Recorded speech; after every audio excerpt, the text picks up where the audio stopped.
कि आपको सबको विदित है, महाराज जी की आज्ञा अनुसार यहाँ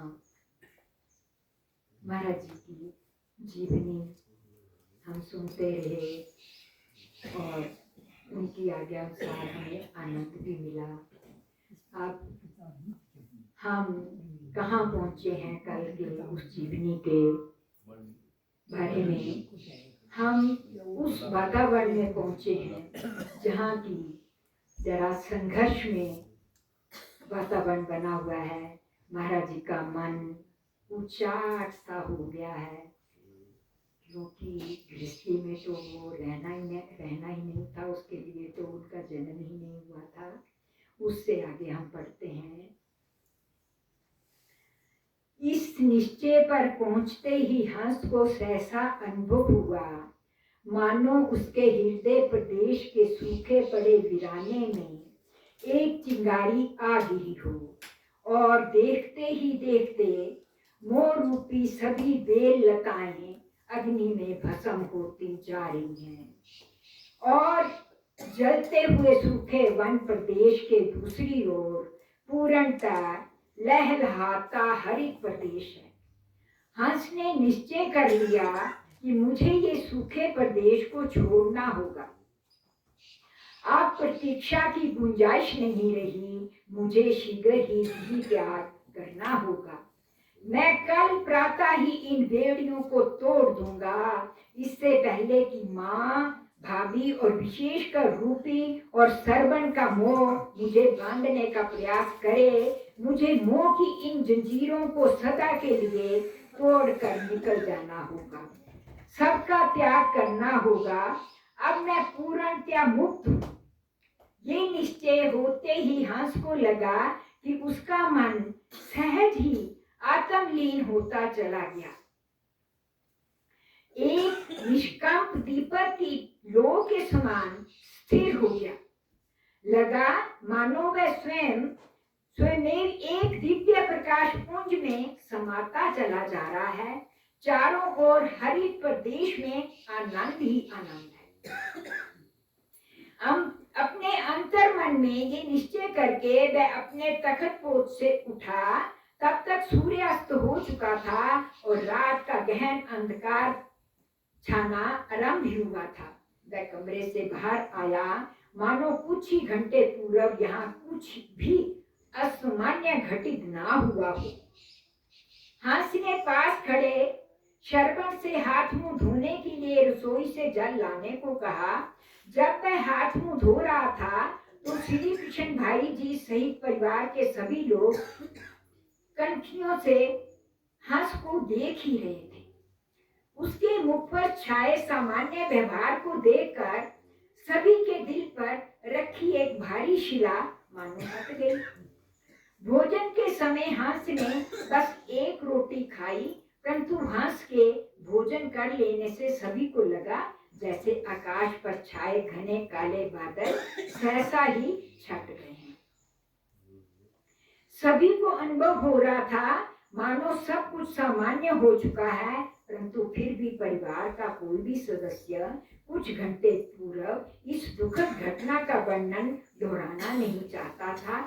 भोजन के उपरांत नित्य की भांति हंस थोड़ी देर बाहर टहलने चला गया और आते ही कमरे में सोने के लिए चला गया। अब इससे अगली कड़ी प्रारंभ करते हैं। आज वैसे भी महाराज जी के सत्संगों का कार्यक्रम संपन्न होने जा रहा है, तो इस कड़ी का शीर्षक है संन्यास पथ। संपादक ने क्या कुछ लिखा है।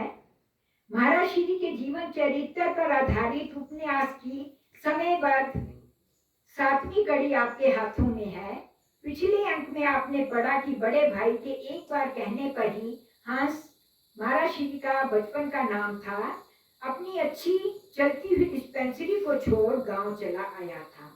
यहाँ गांव में हंस द्वारा बहुत धनी परिवार से आए विवाह प्रस्ताव को ठुकराने के कारण व्यथित बड़े भाई के क्रोध से दुखी बात इतनी बढ़ गई तो हंस को सहसा गृह त्याग का कर संन्यास पथ को ग्रहण करने का निश्चय करना पड़ा। मौजूदा अंक में इसी प्रसंग का दृश्यावलोकन लेखक द्वारा प्रस्तुत करने का प्रयास किया है और आशा है आपको प्रेरणा प्रदान करेगा। अब नवरात्रों में लड़की वालों ने आना था। आज का दिन 5वां नवरात्रा था। पंडित निहाल चंद जी के घर के सभी सदस्यों का नित्य कर्म प्रतिदिन की तरह आरंभ हुआ। रूपी को छोड़ घर के सभी सदस्य अपने नित्य कर्मों के लिए गांव से थोड़ी दूर पर स्थित ताजे जल की बोरी पर स्नान करने के लिए गए हुए थे। पहाड़ी जल स्रोत से भरी रहने वाली गांव की इस बोरी पर एक तरफ मर्दों का तथा दूसरी तरफ पीछे ओट में औरतों का स्नानागार बना हुआ था। हंस के साथ हुई कल की दुखद घटना से परिवार में सभी का मन बहुत बोझिल था, परंतु हंस के सामान्य रूप से खाना खा लेने के बाद से सभी संतुष्ट एवं शकुन अनुभव कर रहे थे। इधर रूपी प्रतिदिन की तरह रसोई और आंगन में झाड़ू बुहारी कर रही थी, परंतु उसकी आंखें निरंतर हंस चाचू के कमरे की ओर अटकी हुई थी। वह सोच रही थी कि सूर्योदय होने को है और ना जाने हंस चाचू अभी तक उठे क्यों नहीं। पता नहीं रात को कान की दर्द के कारण नींद भी आई होगी या नहीं। ईश्वर जाने कान की लो का खून भी बंद हुआ या नहीं। पता नहीं पिताजी को गुस्से में कुछ भी होश क्यों नहीं रहता। लगता है मुझे ही उसके कमरे में जाकर देखना चाहिए कि हंस चाचू ठीक ठाक से तो है। रूपी इसी सोच और चिंता में डूबी और मन ही मन ईश्वर से मन्नत मांगती हुई झाड़ू को वहीं फेंककर चाचू के कमरे की ओर जाने को उद्यत हुई थी कि उसे चाचू अपने कमरे से बाहर आते दिखाई दिए। हंस सदा की भांति सामान्य और प्रसन्नचित्त दिखाई दे रहा था। ये देख रूपी आश्वस्त तो हुई, फिर भी स्थिति का सही अनुमान लगाने के लिए वह दौड़कर चाचू के पास आ गई और बोली, चाचू कैसे हो? क्या रात को कान में दर्द हुआ? रात को ठीक से नींद आई क्या? कहीं रात को कान की लो से खून तो नहीं रिसता रहा? रूपी ने एक ही सांस में प्रश्नों की झड़ी लगा दी। अरे पगली, ये भी कुछ झूठ थी जिसकी चिंता तुझे सता रही है। मैं तो इसे भूल भी गया था और शाम को तुमने दवाई लगा तो दी थी। हंस ने रूपी की उत्सुकता एवं चिंता को शांत करने का प्रयास करते हुए कहा और फिर तुरंत बात का रुख मोड़ते हुए पूछा, लगता है सभी लोग बाहर स्नान आदि के लिए गए हैं। हाँ गए हैं, परंतु चाचू आप आज स्नान मत करिएगा क्योंकि कान की चोट है। घाव पर पानी पड़ गया तो पक जाने का डर होगा। आप हाथ मुंह ही धो लीजिए, मैं आपके लिए पानी कोसा करके यहीं ले आती हूँ। ये कहकर वह रसोई की ओर चली गई। हंस के हाथ मुंह धो लेने के बाद रूपी ने अपने कंधे पर रखा पन्ना चाचू के हाथ में पकड़ा दिया। पन्ने से हाथ मुंह पोंछते हुए हंस ने सहसा ही पूछ लिया, रूपी जरा रसोई में जाकर देखना, कोई एक आध रोटी रात की बची हुई है क्या? रूपी तुरंत रसोई में गई और लौट आई। उसके हाथ में थाली में एक रोटी रखी हुई थी। वह बोली, चाचू एक रोटी तो है, पर यदि तुम ठहरो तो मैं ताजी रोटी बनाकर ले आती हूँ। अरे नहीं नहीं, मुझे सिर्फ आधी रोटी ही चाहिए और इस थाली की कोई जरूरत नहीं है। तुम मुझे वैसे ही आधी रोटी दे दो, हंस ने कहा। रूपी ने सहज ही थाली की रोटी को आधा तोड़कर चाचू के हाथ में पकड़ानी चाहिए तो तुरंत अपनी कमीज को झोली की तरह फैला दिया। ये देख रूपी को कुछ अचरज तो हुआ। वो एक पल के लिए ठिठकी भी, परंतु आधी रोटी चाचू की झोली में डाल दी और तुरंत ये कहती हुई रसोई की ओर चल पड़ी, अच्छा चाचू ठहरो, थोड़ा सा साग भी बचा है, मैं गर्म करके लाती हूँ। ये कहकर वह हंस के उत्तर का इंतजार किए बिना ही रसोई में चली गई। थोड़ी ही देर पश्चात पूरी साग की गर्म कटोरी और अपने दुपट्टे पर रखे हुए लौट कर आई तो हंस चाचू वहां दिखाई नहीं दिए। हंस चाचू अपने रास्ते की ओर बढ़ गए थे। आधी रोटी की भिक्षा लेनी थी, वो ले ली थी। दौड़ती हुई वह चाचू के कमरे में आई, हंस वहां भी नहीं था। चाचू, हंस चाचू, चाचा जी, चाचू हंस चाचू, पुकारती हुई दौड़ती हुई पलट में सारा घर छान मारा, परंतु हंस वहां कहीं होता तो दिखाई पड़ता। घर में कल वाली घटना के कारण उसके हृदय में कहीं बैठे एक अनजान भय एवं शंका ने अनायास ही उसे जकड़ लिया। आधी रोटी कमीज की झोली में लेना, इन सब बातों के विचार से उसका दिल धक सा होकर रह गया। पागलों की तरह दौड़ती हुई चाचू चाचू पुकारती हुई बाहरी द्वार से निकल कर पहाड़ी पर डंडी पर दूर तक देख आई। इस भाग दौड़ में कटोरी का साग ना जाने कब उसके पल्लू और कपड़ों पर लिपट गया था। एक अजीब सी हृदयवासी ने घिरी, वह पुनः अंदर भाग आई और पागलों की सी दशा में उसने हंस का कमरा एवं सारा घर एक बार फिर से देखना आरंभ कर दिया। उसे ये भी सुध नहीं थी कि 2 बार पहले भी हंस चाचू को इन सभी स्थानों पर तलाश कर दी थी। उसका गोरा दमकता लाल सुंदर मुख सहसा ही स्या पड़ गया था। उसकी चपलता ना जाने कहां लुप्त हो गई थी और उसके स्थान पर भेद, शंका और एक अजीब से पागलपन का एहसास दिखाई दे रहा था। सारे घर में अकेली खड़ी हुई उसका दिल चाहा कि चीख चीख कर रो पड़े, परंतु उसका कंठ मानो रूठ सा गया था। बेचारी रूपी को क्या मालूम था कि उसका हंस चाचू आज एक हंस की भांति ही खुले स्वच्छंद आकाश में अपने पंख फैलाए अपने सारे बंधनों को तोड़कर कहीं दूर, बहुत दूर की उड़ान भर चुका था। वह क्या जानती थी कि अपने भोलेपन में चाचू की झोली में डाली गई वो भिक्षा की आधी रोटी उसके सन्यासी चाचू ने सबके साथ और विशेषता उसके साथ मोह के सारे बंधन तोड़ डाले थे। अंतिम भिक्षा की इस आधी रोटी के साथ ही छूट चुका था हंस का घर, परिवार, बंधु बांधव, जमीन जायदाद और प्रारंभ हुआ था उसके संन्यास मार्ग का एक नया अध्याय, जिसमें ना मोह था, ना गृहस्थ की परेशानियां थी, ना जीवन की उहापोह थी, ना कोई घुटन थी। आज पुनः एक और सिद्धार्थ बुद्ध बनने के प्रयास में गृह त्याग कर चुपचाप मोह की सभी जंजीरों को तोड़कर अपने संन्यास पथ पर निकल चुका था। इधर अपने नित्य कर्म एवं स्नान आदि से निवृत्त होकर जब परिवार के शेष सदस्यों ने घर में प्रवेश किया तो रूपी के मुख से सारा वृत्तांत सुना। सभी धक से होकर रह गए थे।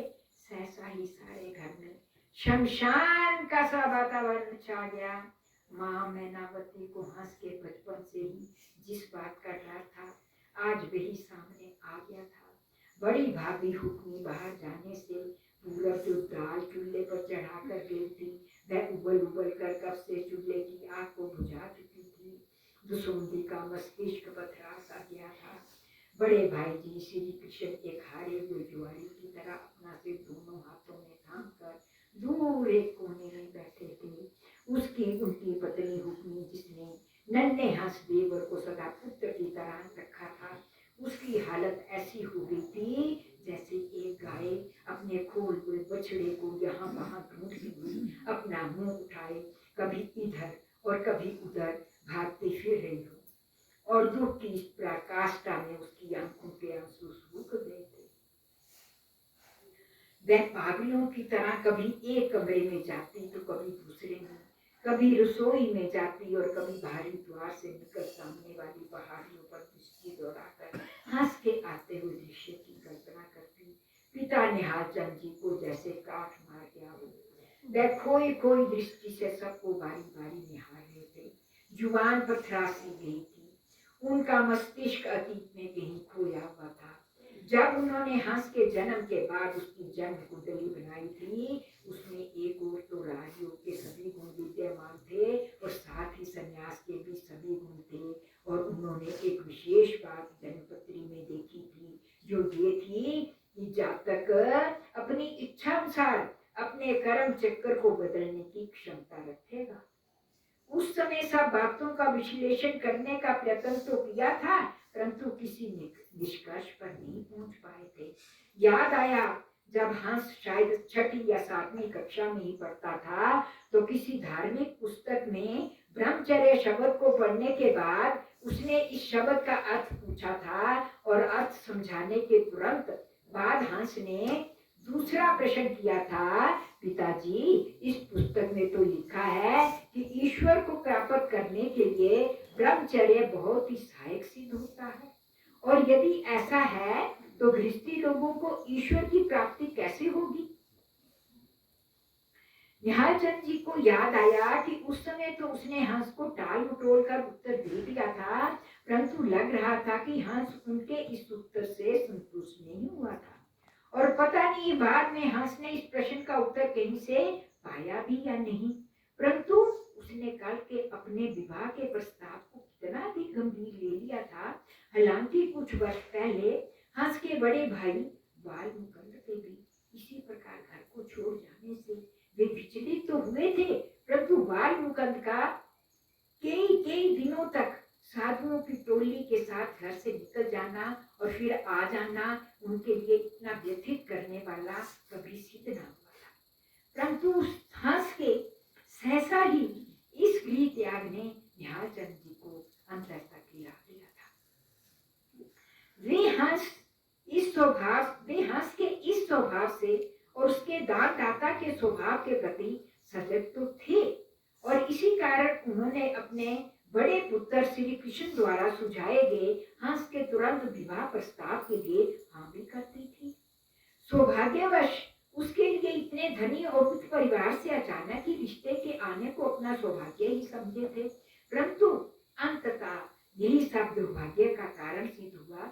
वे तो समझे थे कि एक सुंदर सुशील कन्या को पत्नी के रूप में पाकर हंस की सोच बदल जाएगी, परंतु ये उनकी गलती ही थी। एक गृहस्थ पिता इससे आगे सोच भी क्या सकता था। वे ये जान ही ना पाए थे कि ये हंस अपने सामने डालेंगे तुच्छ जोगे को चुगने वाला हंस राज नहीं, बल्कि दूर क्षीर सागर के मोतियों को चुगने वाला राजहंस है। उसकी जन्म पत्री का विश्लेषण क्या था, वह उन्हें शायद आज समझ आ रहा था। एक तरफ मां नैनावती आंसू में तरबतर हंस की बातें याद कर के विलाप करे जा रही थी। रह कर उसे हंस के बचपन में उस सूरदास सन्यासी के भविष्यवाणी याद आ रही थी। माता, क्या कहा था उसने?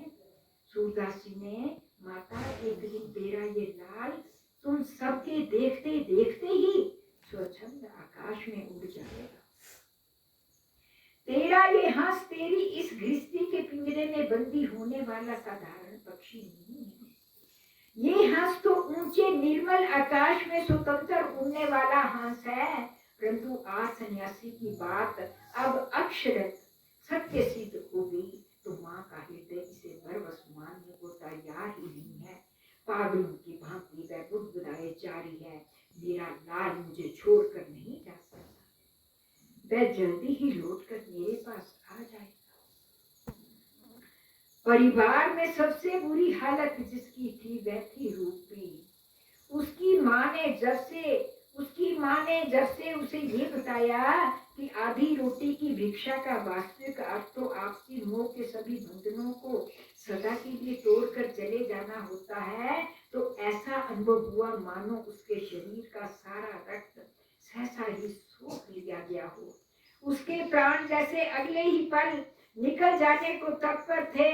वो रह कर विलाप करने लगती, हाय राम, ये मैंने क्या अनर्थ कर डाला। आधी रोटी की भिक्षा देते हुए मेरे हाथ कट कर नीचे क्यों नहीं गिर गए? इतना कहकर रूपी सहसा एक कटे वृक्ष की भांति पृथ्वी पर आ गई। वह मूर्छित हो चुकी थी, परंतु उसकी ओर किसी का भी ध्यान ही नहीं दिया। सभी अपने अपने दोषों से पीड़ित हुए अपने आप में बेसुध थे। शमशान जैसे उस वातावरण में एक दूसरे को ढांढस बंधाने वाला कोई नहीं था। रूपी पता नहीं इसी अवस्था में कहीं अचेत पड़ी रही। फिर अचानक दसौंती राम चाचा की दृष्टि उस पर पड़ी तो वह भागकर रसोई में से जल लेकर आया और रूपी के मुख पर छींटे मारने लगा। उसे देख परिवार के दूसरे सदस्य भी भागकर वहां आ गए। कोई उसे पंखा करने लगा तो कोई जल पिलाने का प्रयत्न करने लगा। तभी मालूम हुआ कि रूपी के दोनों जबड़े बुरी तरह आपस में भिंच गए थे, शायद दंतल पड़ गई थी।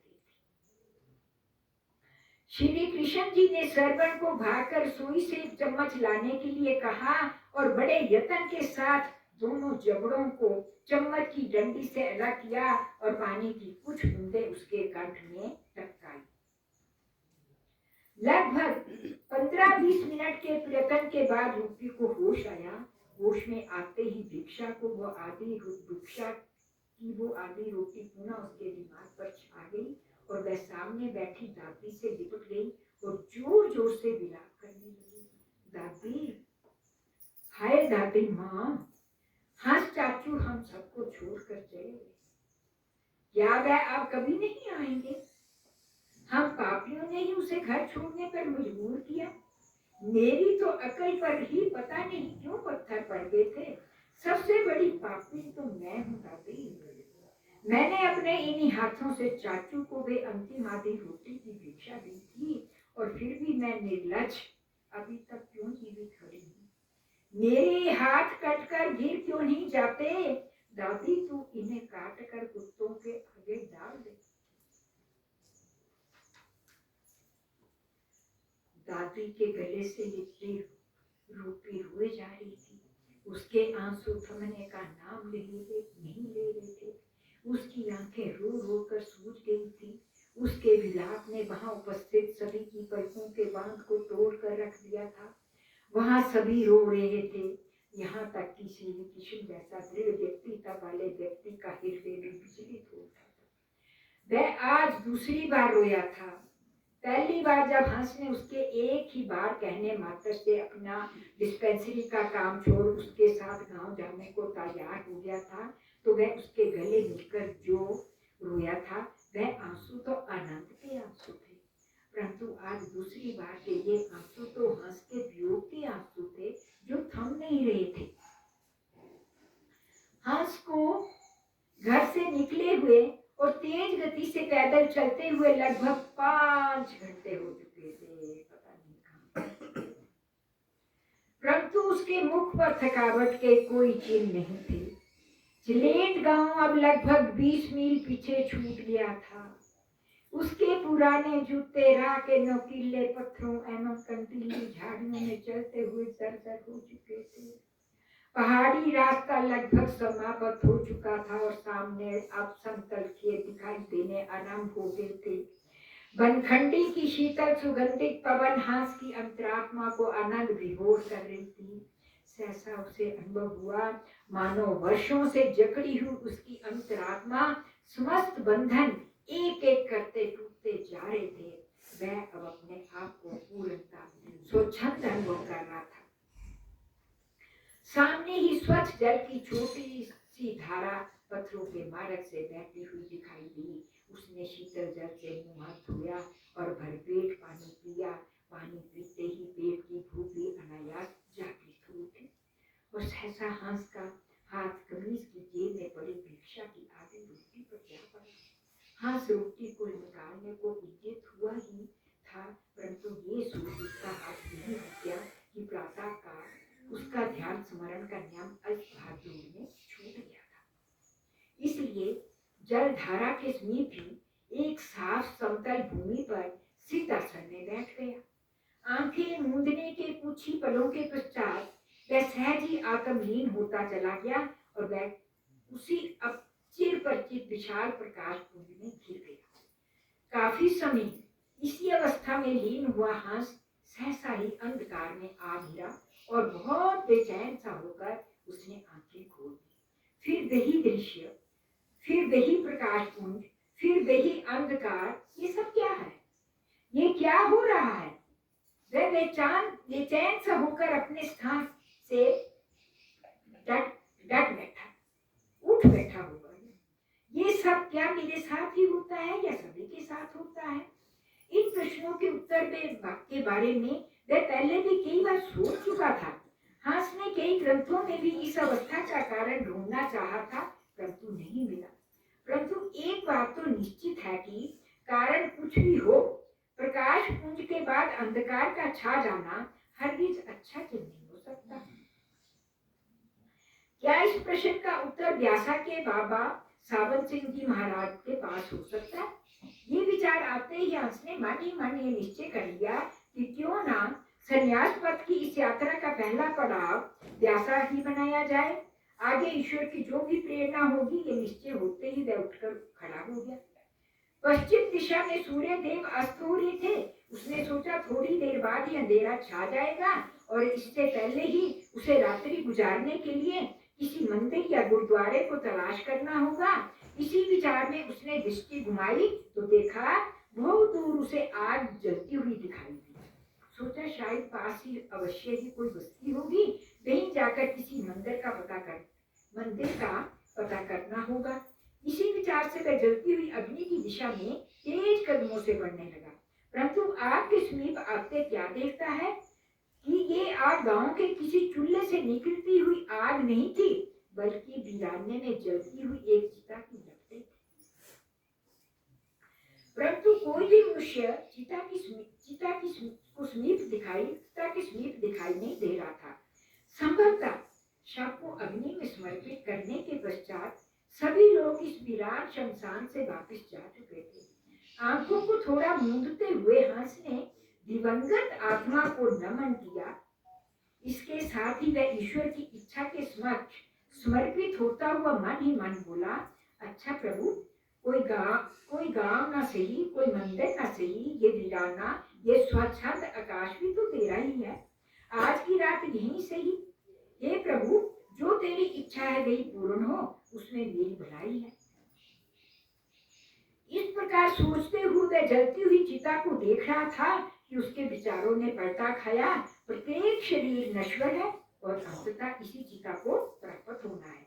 गृहस्थ के मोह में फंसा हुआ यह जीव अपनी और अपने परिवार के सुख है ना अनंत की खोज में भटकता भटकता मृत्यु को प्राप्त कर जाता है। ना तो सुखों की प्राप्ति होती है और ना आनंद ही प्राप्त होता है। और जिन स्वजनों की खातिर ये जीवन प्रेम भागता रहा, वही स्वजन इसे अग्नि के स्पुर्द करके इसकी चिता को शांत होने तक भी रुके नहीं रह सके। क्या एक दिन मेरे साथ भी ऐसा ही होगा? नहीं, कदापि नहीं। ये जलता हुआ शरीर मैं नहीं हूँ। मैं तो अमर आत्मा हूँ जो कभी नहीं मरती और ना जलाई जा सकती है। मेरा ये शरीर असत्य है। हंसराज का शरीर भी असत्य है और असत्य का अंत होता ही है। आज से हंसराज का भी अंत होता है। हंसराज नाम इस जीव का अंत आज हो गया और इस शव की भांति दाह संस्कार करने वाला मेरा कोई स्वजन नहीं है। आज हंसराज नाम के इस जीव का अंतिम संस्कार करने वाला भी मेरे सिवा कोई नहीं। मैं भी अपने पूर्व के संबंधित सभी वस्तुओं का, परिजनों का, शिक्षा के सभी अलंकारों का परित्याग करता हूँ और यहाँ तक हंसराज नाम का भी परित्याग करता हूँ। इतना कहकर हंस ने अपने सभी वस्त्र एवं जूते भी एक एक करके उतार दिए और सामने जलती हुई शवाग्नि में फेंक दिए। अपनी कमीज को फाड़ कर